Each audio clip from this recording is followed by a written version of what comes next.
there's a silence that's heavier than noise. It's not the quiet of sleep. It's the quiet of unheard prayer.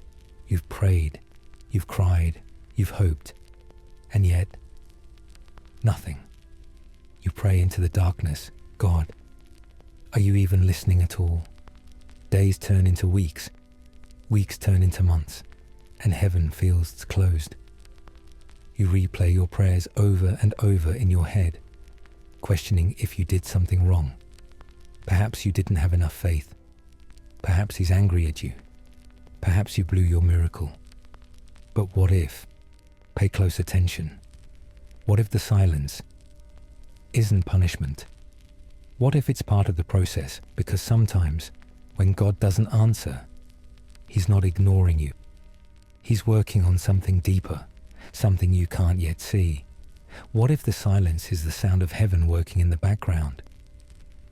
Today, we're going to talk about that silence, about what God is doing when your prayers seem to hit a brick wall. Because maybe, just maybe, the silence is the greatest answer you've ever received. When God doesn't answer, our minds go into overdrive. We question everything, our faith, our worth, even his love. But silence isn't the absence of God. Silence is often the language of his deeper work. Think about a seed buried in the ground. It's silent, still, hidden beneath layers of dirt. But underground, unseen to the eye, life is forming. Roots are growing, foundations are being built. The seed may think it's been buried, but in truth, it's being planted. That's what happens in the seasons when heaven seems quiet. You're not being ignored, you're being prepared. You see, God's silence doesn't mean he's doing nothing. It means he's doing something that requires stillness. It's in that stillness that faith is tested and deepened, because faith isn't proven by how loud your prayers sound. It's shown by how long you can hold your feet when heaven stays quiet. Moses waited 40 years in the wilderness. Joseph waited 13 years lost in a foreign prison. David hid in caves, running from a king he was promised to dethrone. Each of them had their moment when heaven was quiet, and yet each of them discovered something sacred. God's silence was not God's absence. He was working in silence, shaping their character before his promises. Sometimes we think God's silence is him saying no, but the reality is he might actually be saying, not yet. You're looking for direction, but he's shaping your discernment. You're looking for promotion, but he's refining your humility. You're looking for love, but he's teaching you about identity. And here's the secret. When you stop fighting the silence and pay attention, you will come to sense what he is doing below. He is revealing to you trust that doesn't need proof, hope that doesn't demand instant gratification, and faith that holds on, even when nothing makes sense. Usually, the most divine swing of God is hidden in the most human feeling of confusion, because faith is not an issue of knowing it all. It's about trusting someone who does. So maybe, just maybe, the quiet you fear is truly holy ground, some place where God's invisible hand is shaping something that will last, something that will only make sense when the waiting is done. We live in a world that loathes waiting, instant everything, instant messages, instant food, instant answers. But God doesn't work on our timeline. He works on his, and his timeline. It's not designed for convenience. It's designed for finish. You might think he's late. You might feel forgotten. But to heaven, you're right on time. Take the parable of Lazarus. John chapter 11. One we've all heard 1,000 times, yet so many times never felt. Mary and Martha send word. Lord, the one you love is sick. They didn't request much, only help, only healing. And Jesus waits. 2 days, then 3. By the time he arrives, Lazarus has passed away. If you've ever prayed and thought that God came too late, you understand this story. The pain of unanswered prayer, the letdown of delay, the disillusion that grumbles, if you really loved me, you would have come sooner. But Jesus wasn't unfeeling. He was calculating, because his delay was not negligence. It was deliberate purpose. He could have healed Lazarus, but he had in mind to raise him from the dead. Healing shows his power. Resurrection shows his glory. Sometimes God delays what you're praying for because he's developing something greater than you even requested. You prayed for restoration. He's making preparations for resurrection. You prayed for healing. He's orchestrating transformation. You prayed for an open door. He's building a whole new hallway. The delay is not denial. It's development. You know, when we pray to God for something, he has a tendency to answer in 3 ways. Yes, not yet, or I have something better. And that third one, that's the difficult one, because it's about waiting. But it's also about him preparing to reveal to you a part of your future that you didn't know was there. If God gave you everything the moment you asked for it, you'd never develop the strength to endure what you prayed for. Delayed effort gives strength. Strength gives substance, and substance gives destiny. David was anointed king many years before he ever wore a crown. God called him out of the fields, but returned him to the fields in front of the throne. Why?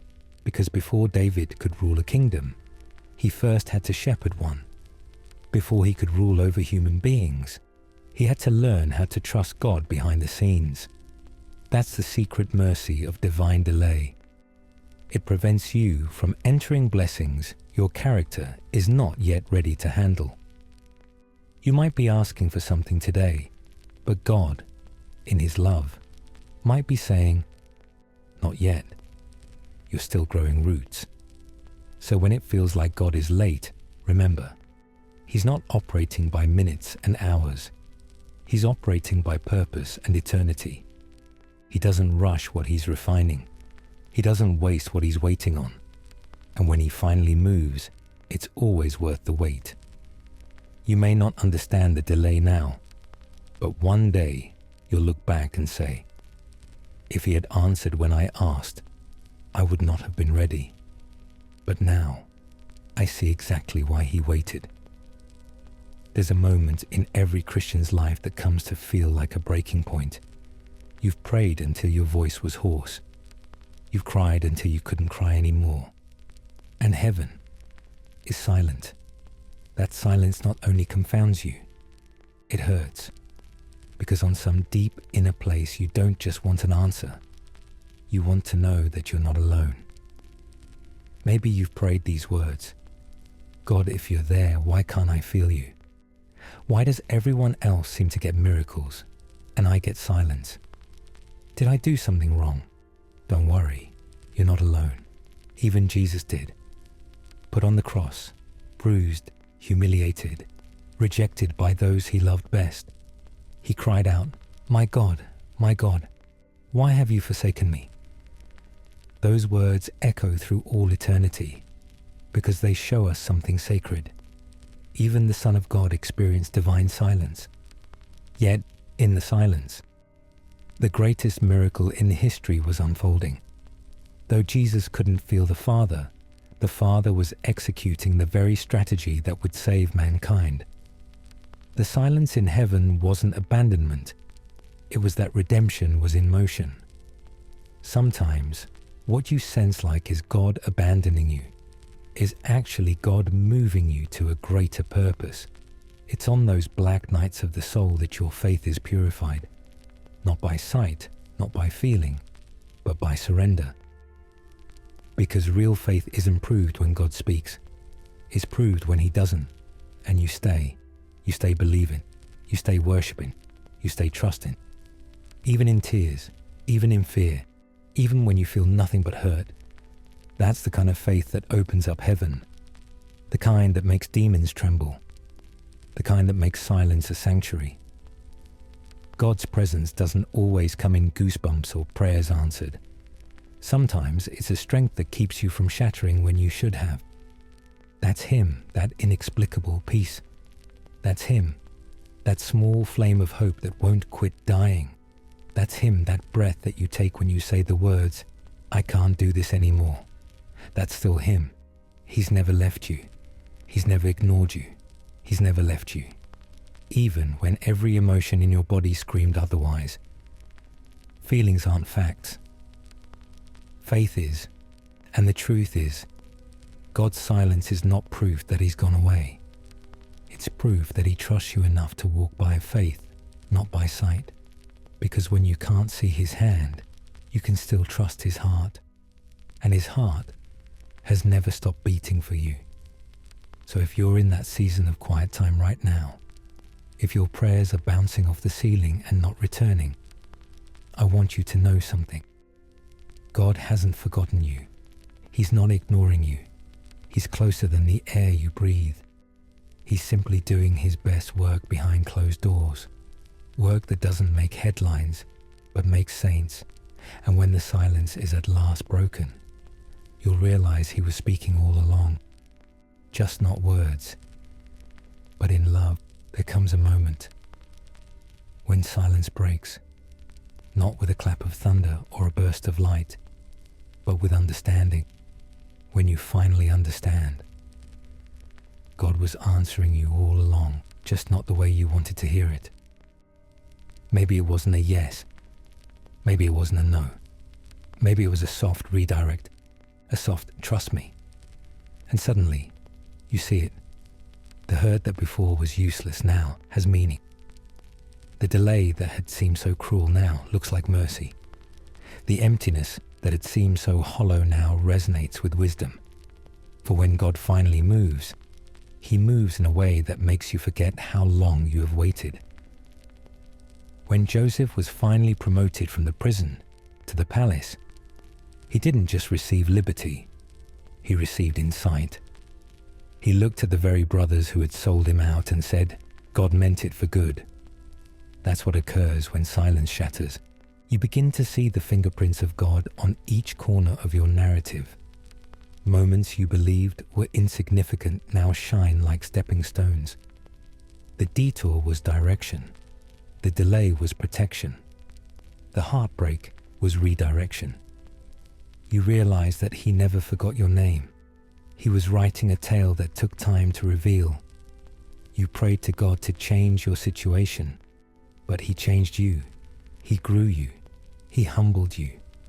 He removed what wasn't real. He built a version of you that could handle what's coming. Because God's plan has never been just to answer prayers. His plan has always been to shape hearts. When the quietness finally shatters, you realize how much you've changed.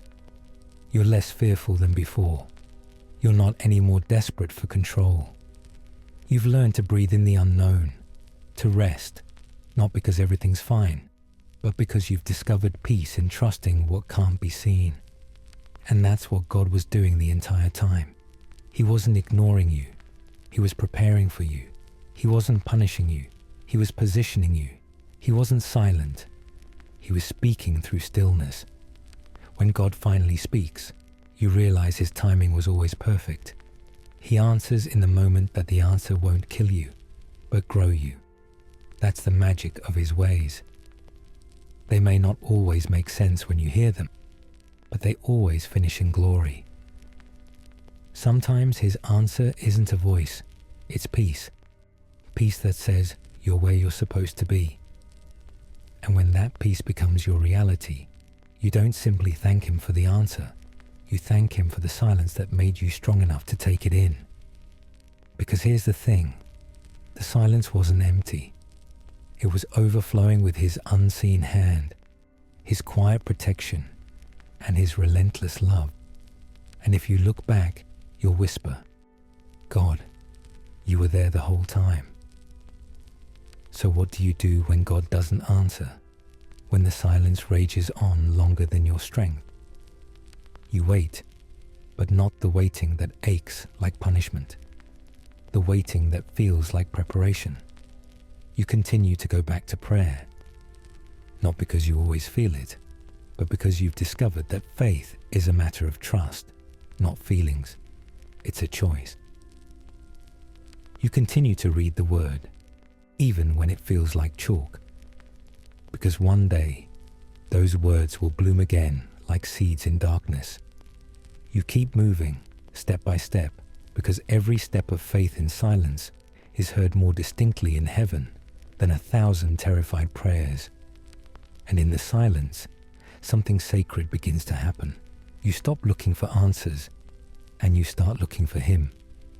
Because maybe what God was really after was not your prayer, but your heart. When He seems quiet, He's drawing you deeper, not to despair, but to intimacy. He's inviting you beyond the noise of simplistic answers into the slow rhythm of trust. That's where true faith lives, not in the scream, but in the whisper. And one day, when the noise of life is over, you'll look back at this season of quiet and realize this was the time when you truly learned to listen to God the loudest. Because silence isn't the lack of His voice, it's the backdrop that gives you room to hear it. So if you're watching this right now, feeling like heaven's gone quiet, this is your reminder. God is not finished. He's not far. He's forming you. The same God who was silent for 3 days while Jesus lay in the tomb is the same God who raised Him up on the third morning. So if it feels like He's been quiet for too long, hold on. Resurrection is always on the other side of silence. He hasn't forgotten your prayers. He's just figuring out His timing. And when He does act, it'll be better, deeper, and more beautiful than anything you could have written for yourself. Because you were convinced you were waiting for the answer.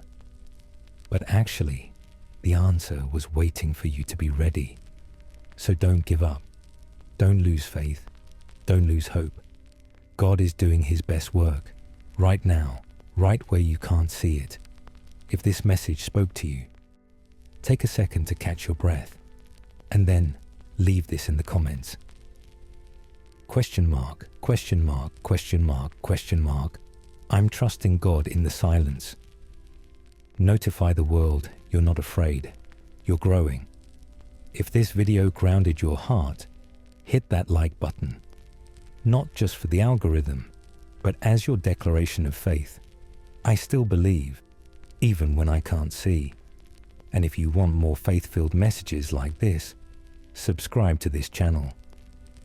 Because we're building a community of warriors who choose trust instead of fear, faith instead of doubt, and peace instead of panic. Remember this before you leave. Just because God is not speaking does not mean that He is not working. He is speaking in the silence. And what He is saying is this: I'm still here.